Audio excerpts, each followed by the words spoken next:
to Jabai say, Sir currently de see Burkina and what? Matipa. Mammy Muka Krana, Nana Boya and a second home ne hono. Said dear Moody to Joba Kobia. 2022 na Captain Ibrahim Traoré Babefa Abanyano Burkina. Na Branty Bayeno. Social media no mudia oye diema bebre ama amanfo abe penasem ono kra na lidi ya oni asimi goita mo ne Abdurrahman mo woni je omote omo ho se afedie omo ati Sahel state omo pay ECOWAS biem nkrofo ne te ya within 3 months omo ya omo passport ECOWAS passport na ye 20 years ye democracy for omo de 3 months omo ye ECOWAS omo ye Sahel passport se omo sa ye Sahel trade omo trade amongst omo mfa ne wane bi nko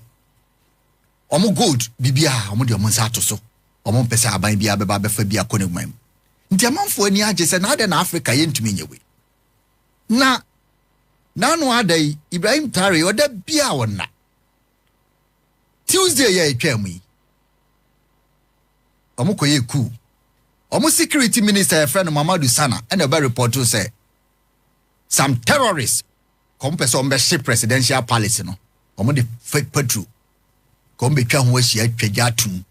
no mahye soldier for omo ne president no maku no na enne toso Tuesday you enne toso 19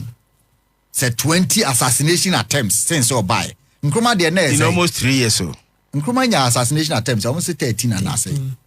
nkruma de no mpeso omo kunu sa bomb nyina omo tubi bo no 13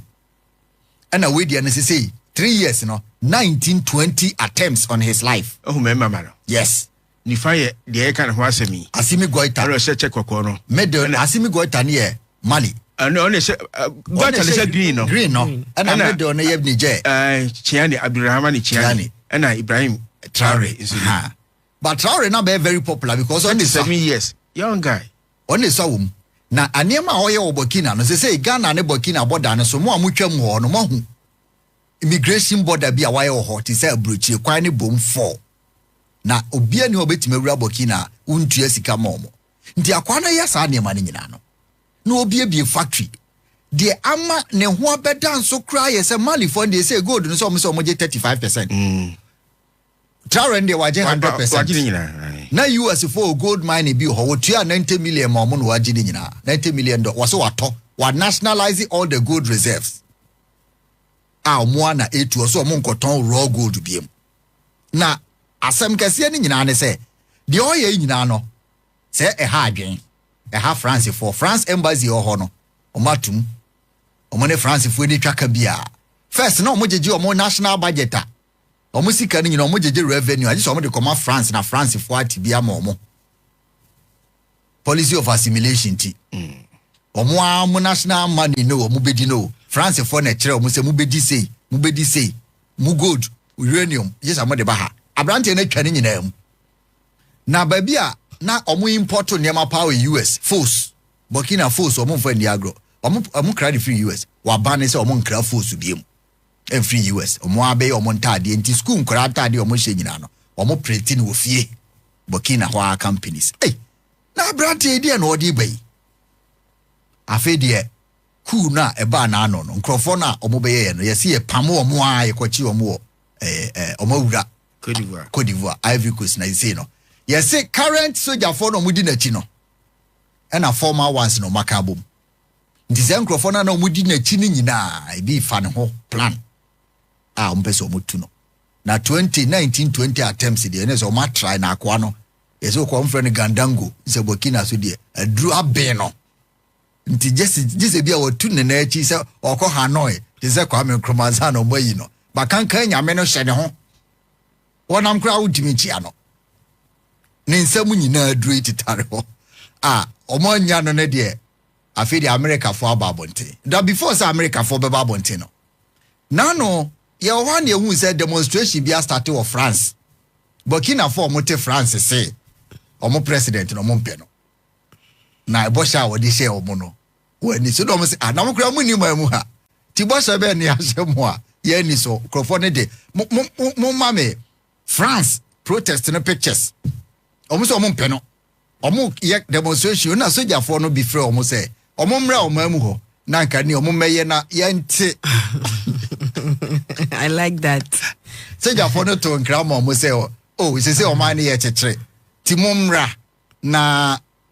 Jabi we ya Burkina de France de just a picture meba. Omo say momra na mo mfa mo friend say Madis ready no meto abai na nim ti protest no kam me Ogadugu na mo men soja ai barracks no ho ana ye ne mu ni nkobo kakra aha omu ni mo hwe mu tri ni ya otimi say o makotena ho ache kakra e na o macho Ibrahim Traoré oye dictator we don't want him sa un say ebisi wo Gaddafi time sa Ghana kwa bisi Libya omo ti US omo ye demonstrations omo mpe Gaddafi Kromo for no son kasai afisa enti nkrofo ye ko protest na ne so antrende te said enke o say ye no na omo nya counter protest e Burkina ho omo ti mamu ho ne say se mo France na mo hu say ya hye ebo na ye ni so omo mra ha na ye hu bo hye no ti mo ntimi ntina ho hu ti Burkina for ne massive protest eno so ankoyi nti utimi sa akwa no Kromo for ne time na chipa na de etwa wo ye na wotwe ya mu no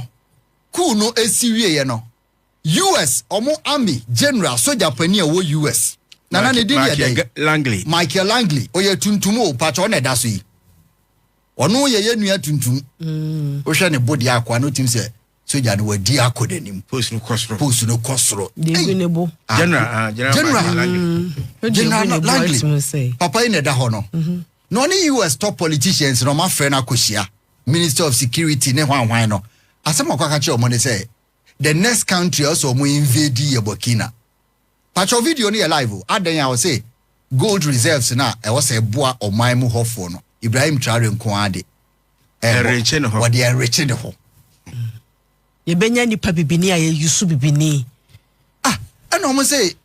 papa ne toto na no say omo your investigation patcho ni o brief omo life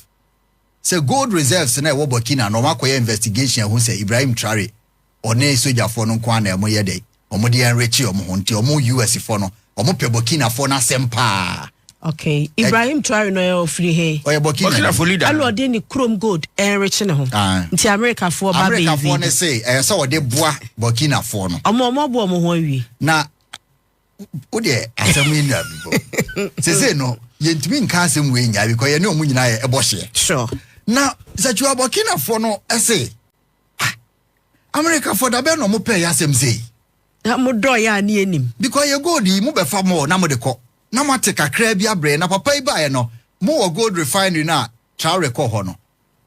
Gold ni nyina omo produce bibia wo mo mam ho. Na no wo visit omo nam say de aye US for na kono ne say. Akwa no ko ya oyi gold bars na omo process ya wie no. All kind na ojina ho do sere. Akoye kuye. Say akoye. Yewu. Ka we nyina ka wo ha. Ba. Oh, minya video ya ka me mamu hu Burkina for wie omo gold refinery no. Na omo wie ye no. Na Traoré akọ no all kind box ti said ye chema wutumi ye no bi na kese. All kind say ya ye de awi na ni age. Na me say no na video no kopie ya. US for no omo ekoti kwokwa ti say omo military general no omo army general no anya akoma omo mpanyimfo ne say wo say omo invade Burkina na omo save the country no citizens na citizens na TSC krum pa cha omo mame demonstration omo say obia ni omo gold bia bibia anyrai na wontumi bisa ye no gold ayira ya omo say omo bibia anyrai wo ba hwehwe den na omo ahu US any omuwa anamfofo no for several years and it's Traoré about 3 years no man who the difference into almost sre na say the difference is that it is not only Burkina. There is a trend on TikTok Africa youth no be omo ye video ye demonstration Malawi Zambia say Ibrahim Traoré almost sre no say US for ni be invasion na omie omo manum na omo youth no omo Africa Nigeria omo mra mewura ho mbeje soja atade na ko e defend Burkina so Burkina for no enso they will come and support the car kasa kese kura ne afofo ne gum mama story no oba ade bi ikoso wiase a ya na akwess usike so a wasem so enti sese part mi koso papai November den na no ohye nyame na ye adom ana otumi escape and then enye cool na direct assassination wono ankasa no na kaye na de ehunu se ne soja fo mienu bi eliki information ena ohun won e ma sabre da bia oda wona no ono an kofo na wonmu no ana wontumi e mo suspect keke na nkopam obi because e basa de a wa ma no weapon onko ye enemy sa terrorist group e wo Burkina ni soja fo no bi akeka empanifo mienu ene wo soja fo current soja fo mayi wo manim so wo de wo mo ne etwe na soja fo dadafo entwomu control man by 40%. Na de ya ne say adwea sa superpowers na fa say African countries say mamu nyeye wo basro a we threat ema wonom mekan general marke langley insem ne bi say oman a wo abibrem obesa no wo break the ties with the foreigners superpowers no entwo basro na ya kese sa na e be so mo so no wo ma da perform mpie ye nti no o say fa kwa bia so yifri ho Saddam Hussein Mrs. Gaddafi ade bone para no aye no oya ni meya na mini so anwu a na mnu se sisi adan wo Libya akwa yan wo ne ye wo na obenya baabi atena soja ne aban de na make so tabi wo de eya no soja ne aban secwa akwa yan wo no ye wo na o baabi obetena ye sisi adan bi ego ho so into am dan wo mumna se de abetena nkra he a wo ye adwuma de twa da ura ye ku America for sanction ma ye ku Gaddafi no Edi be mfiedu afeo Barack Obama say a mistake. Big country leader. But he anyane she say was the biggest regret no. But he say she Libya. Because obi leader wakunu no just a mistake and that is it. Entina me ka say ye be bibini boni a ye yusu ni nua bibini. Barack Obama na ye de no ba Africa man ba be di say humanity aye. Enti say yes ya ba betena se de omo akan ya say ye de ano keke na aka. Omo ni abre a enche bia omo beba Mali Burkina Faso so nti ye betena se a na ho nso wo ma ba na omo ba be wura ho. I believe say it's about time. Ma tie atwa mu ye 1 year.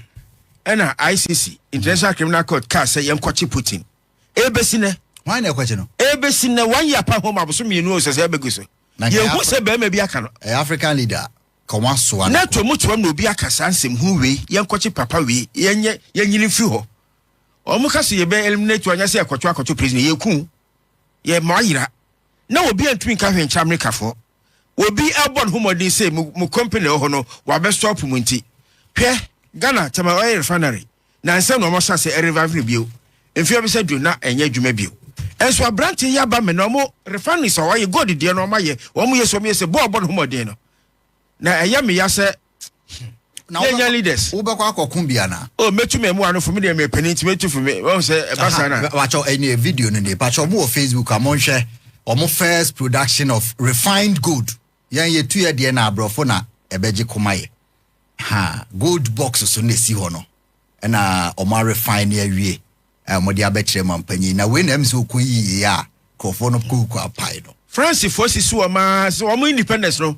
partial yes o independence bibia sika bibia be kwa mo family na nyam sei eno o break sa ties ni na impo street a ye de France for mampanyi di atoso no o change street na de France mampanyi din beto Côte d'Ivoire friend say Burkina Ekwan so na Burkina leaders wo ho so na Burkina for soja for 3 men to mase uni se Thomas Sankara Blas Campore kochna Thomas Sankara papa nchen emo hwe no hwe ni school odinyi oba soja ma on na betru Thomas Sankara setem bia ye de be fa obi oben wo so ha de question de papa no boy no boy ya hwe ombe yi no anja ya hwe yi ombe yi no so US France and aka bom na US and France say ye interest o Burkina ho na ye didi ho na ye bibia wo Donald Trump de wo de Trump atoto nkofo no wo pese obo man ho ban wo ye economy ye wo bi de ekose no se akwane ni da so na Russia ayaka Mohammed Sana aka security minister no aka se Russia nkwa no obi om di nkoma ya ekoye ena nkikise ho so kire se sa Prigozhin na no ogade Putin na owu ye no ebi kura se Putin ye ni free ho no wana group no on benya base Burkina nya na nanado nko keka beka yi say Ghana fo ntire do ma beto Ghana fo ben Russia be ye Ghana dey wona e wibi ye Burkina ntina no ambo no mba tena esoro ho one group ni be no mo etini enkofo ne ade kakra ti Russia kwa no mo ne da so na the USA ya no netei ene UN monkasa okay na se wiase nyina no yesi yeshemra mo bia tumi adi no so ene ate we UN no se mo hwene hwehwe sovereignty obi ya bone de ayeka obi de yenka na ya me dese o mo kase enkoche puturu bi anko mo mema mo nkoche no na weda ache weda akoche okra ti de om de boy no ya boy no yesa la this year ye on se Ghana you soja for aketua na aban mu aketua hwe ategre 70 fu edo omoje pafu omoje no ye twa wanye bi oda soji ami aketua na no oje no ho no oje se oboane nyina odi gold no na America for na kekasa ba no hu Burkina bases no country no state bases they say I'm so more about 1,000 state buses. Say the Obeka ye say namsum ye ho kire trotro ye kwadwuma nya ebi nkwa ne ade nyina. Only 3 years papa. Hede bone ye. Mu beku no kwa. Nti ye tra hwa ma wo maku no. Say soja ban nti. Soja bi oba wa ye bokọ wo bu amamu papa say. O mbe yina fri ho. De adru ne de America fo nya de officially ye beto abonten say omamu no omwa omaifo no ono timi hu ne se omwa omaifo ti so mbura omamu ho na ombeboa omaifo and the UN nkasa o David America o se Cold War sa ne ma there was a time Satan e Gorbachev eno ne Castro omo fanyonko America for say there be wo Castro Russia Gorbachev Russia for who into oban Cuba oba Cuba ha obetumi abisini military base wa ha wa ban yen America for missiles bibia betumi asi ntiempene obi no obi fa yonko no mampene ana NATO nso nka 2024 year atwa mu yi ana nka Ukraine ekwadwo ne NATO ana ujafo se ono so mpene ene asem no nyina ne kase anu no media nya se bia me epoda yentem land boundary say share say ani Togo 4 years yi ana Gazprom ewiase nyina ba bi produce gas kese pa sa company enka Russia for the aba omubom ntino efa edi Ukraine na me ma me fa no yonko na baji Gazprom so boso uni go do kra wanya go reserves unto oil as wanya reserves na mine no bi aje aboso no bi aje aboso nti say Putin ni anya den nti na won say that so be say Ukraine no e anko the 2 days be say na mom no diplomatic ya obi nti eno Ukraine sa because so enkabom nya da US say about 51 states you benya United Arab Emirates hwa yeden United Kingdom hwa na team and the USSR the multi team well na Gorbachev say bo agiminti na nyansane aba we be ma koche no Burkina ni de obeko onko no kwa de besi wiase na ehu pe oni Russia fa akoya allies sachiwa de amoba amobre wa adwuma mu no basis we obo fa Ghana say state basis ni wonam krom ha obenya bi atena wo say over 1,000 Burkina say no minor ewo no mo dodo yesen eno mo 1,000 na kire se baby a wonam bia obenya bi na we soja abai ekose pa no wantima repair akando mpo na so na ese all hail akando oh boy no obana so me pacho asmo kan say chopa na no oni is a trophy share o ka say o mo koyadwuma na mo yeden a menemu a mo yeden